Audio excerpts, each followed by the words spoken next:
Our next speaker is a Democratic candidate seeking election in the May 2018 primary to the U.S. House of Representatives for the 10th Congressional District. Just a quick reminder, that's this area, all of Oconee County. He received his PhD from Yale University and is a distinguished research professor at the University of Georgia, where he has taught for the last 35 years. He's a prolific writer and also a husband and father of 3. Please give a warm welcome to Richard Dean Winfield.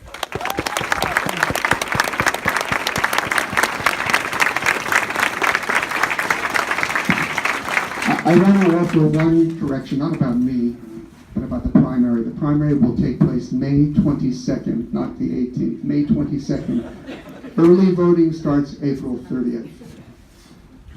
Now, I want to talk about the 2 principal arguments that are given by the NRA and its supporters about why we need the widest proliferation of guns.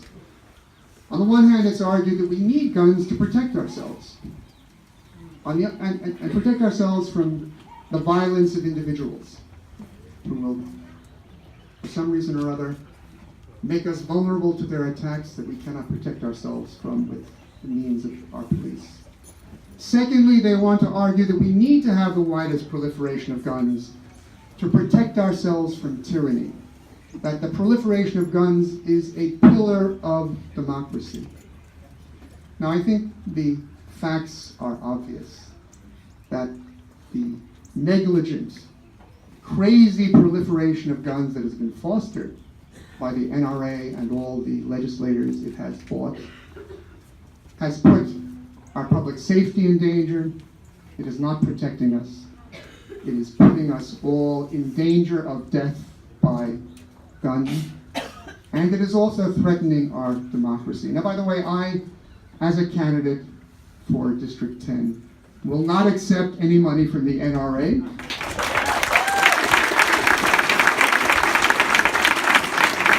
Of course, they're not going to offer me any either, as I make clear. But I hope you will pledge not to support any candidate who accepts money from the NRA.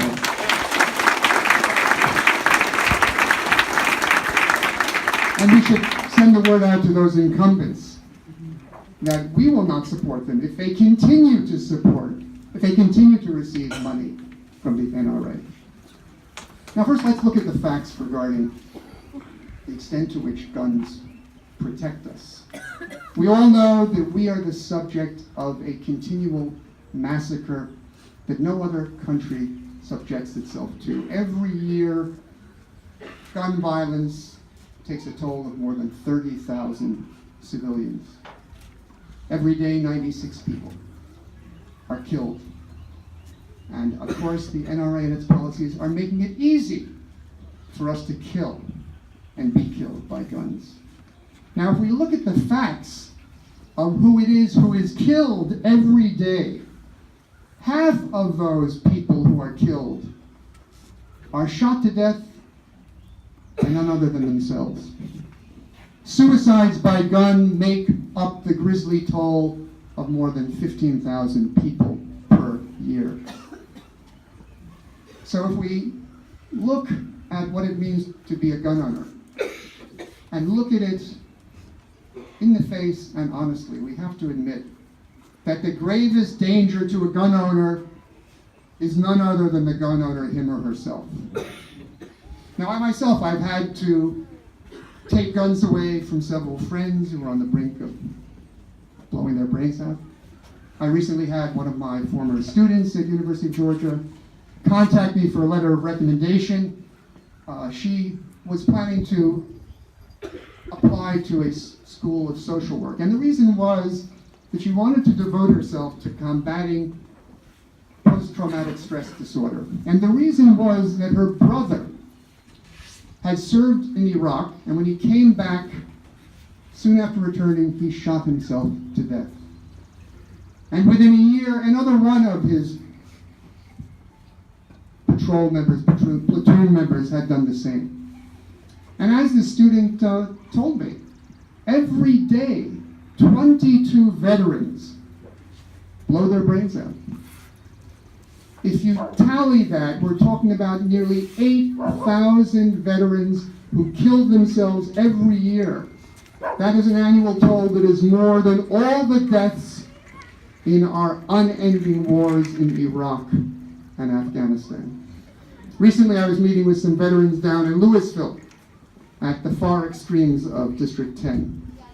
And one veteran told me that he had suffered from, or is suffering from, post-traumatic stress disorder. It took him a while to get any decent treatment.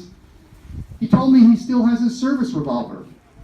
And alas, many people, when they leave the services, keep some of their weapons.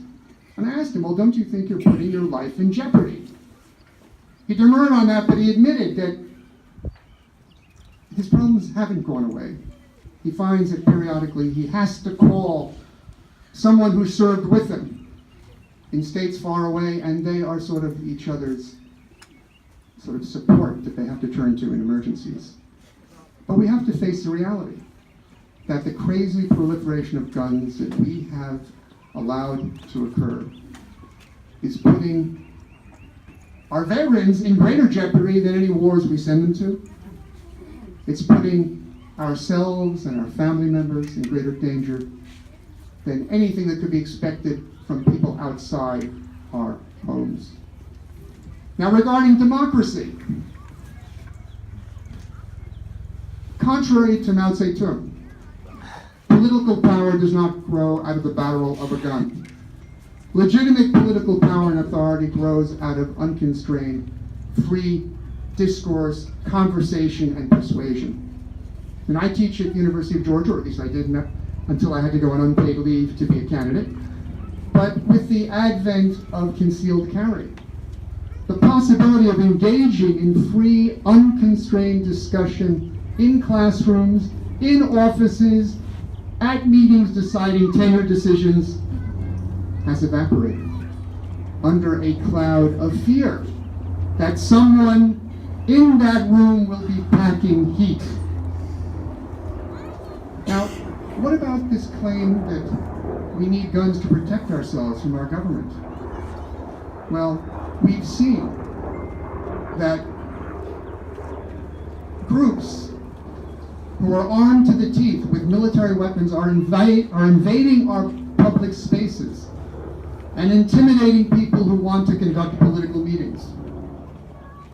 And as the Southern Poverty Law Program has investigated, there are nearly 300 white supremacist groups that are armed to the teeth with militias that are actively conspiring to overthrow our democracy. Well, the proliferation of guns and the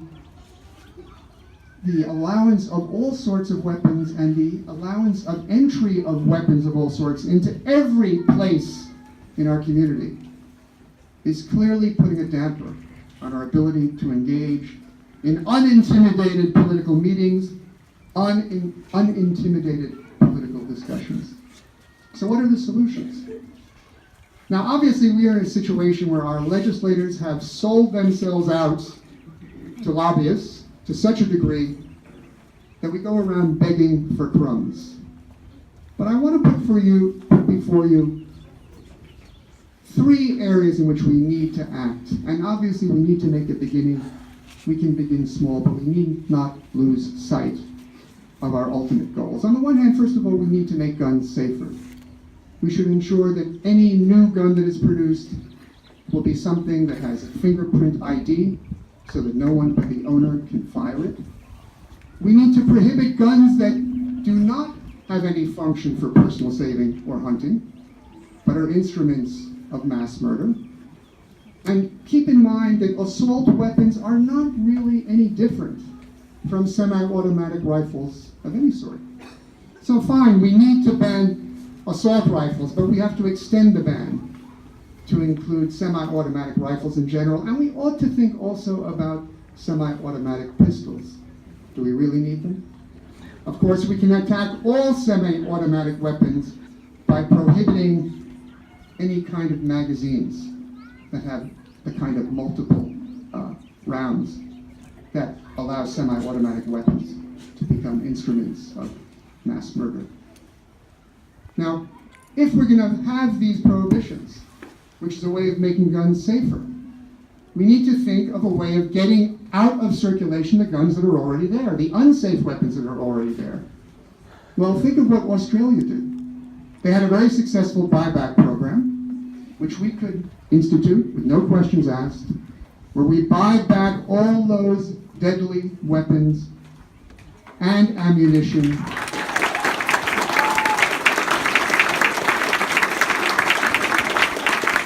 and who should fund the buyback? Well, let's let the gun manufacturers and the gun sellers fund the buyback with taxes upon their sales of products. On the other hand, we have to move from thinking about making weapons safer to restricting the possession of guns to the places where they should be confined. And I can think of 4 places where there's a legitimate locale for a privately held gun to be. One is in the owner's house, properly stored. The second is in a car, locked up and unloaded. The third would be on a firing range, and the fourth would be on an animal hunting ground. There is no reason for personally owned guns to be allowed in any other place, not in our schools, not in our public buildings, not in our parks, not in business establishments, except gun stores perhaps.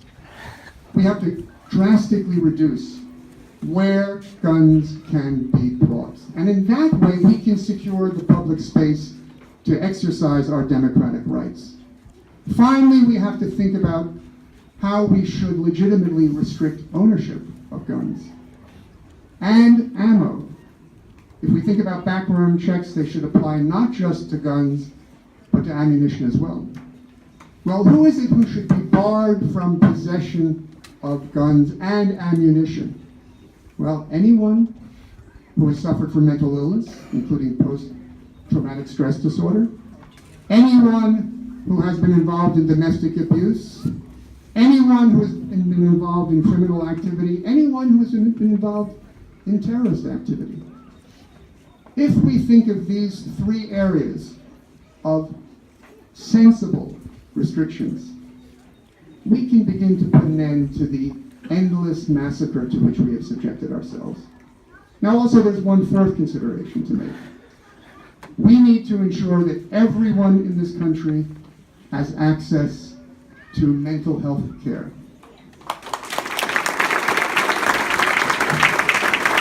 And this should be something that will be part of a healthcare system which makes healthcare of all sorts a right, which can most practically be done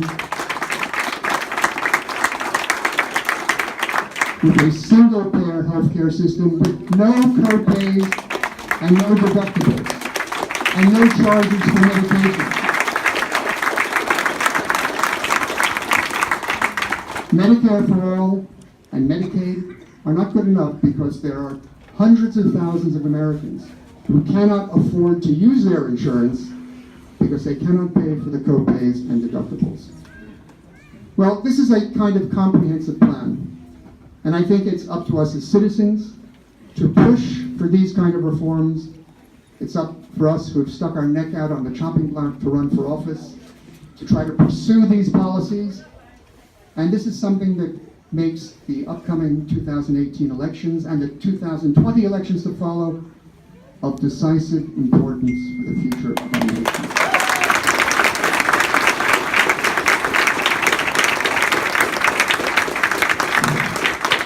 We need your support. I'm Richard Dean Winfield. I'm running for Congress in our 10th district. You can find out more about my program at winfieldforcongress.com. Thank you for your attention.